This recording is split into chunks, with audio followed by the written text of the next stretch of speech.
শুধু চাল গুঁড়ি দিয়ে এলে শক্ত, খুব শক্ত হবে। একটু ময়দা দিলে হ্যাঁ, একটু নরম নরম নরম শক্ত শক্ত হবে। তো কি করছো আজকে তো বলো।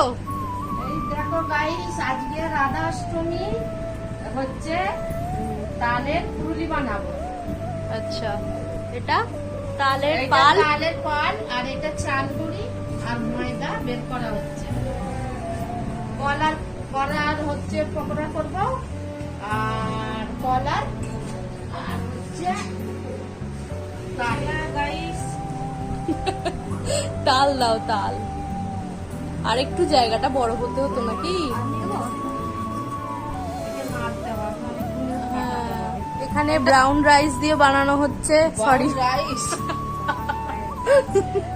ব্রাউন সুগার, সুগার চিনি। ঠিক আছে, এই দিয়ে এবার তালটা মাখা হয়ে গেছে।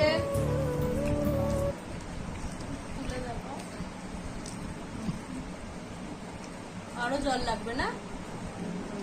এখন হয়ে গেছে, না না, একটু ঢাকা দিয়ে রেস্ট হবে। হয়ে গেছে তোমার মাখা। এখানে আমি কলা ছাড়িয়ে নিয়েছি, এবার আমি জোয়ান দিতে হবে না। হ্যাঁ, জোয়ান গ্যাস হবে না। তারপর বলবে বুকে লাগছে, পদে লাগছে। কি বাবা, আচ্ছা আচ্ছা আচ্ছা। তো এটা আমি মাখছি, হালকা করে। ঠিক আছে।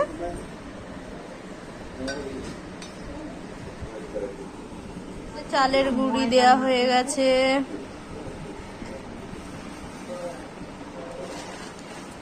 রেডি।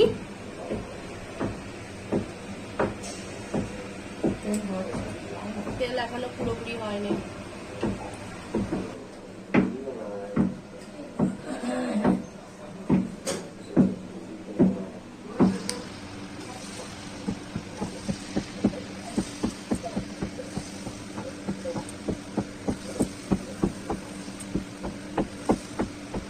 এই দেখো, হেভি হয়েছে, হেভি।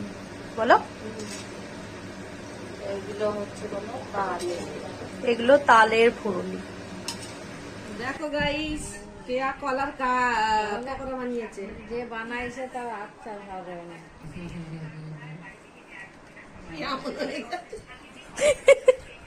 না না, এইগুলো ভালো হয়েছে। এটা হচ্ছে তালে, তোমাদের দুইজনকে এটা দেখালাম।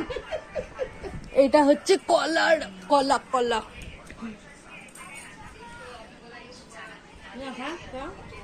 বাকি নিয়ে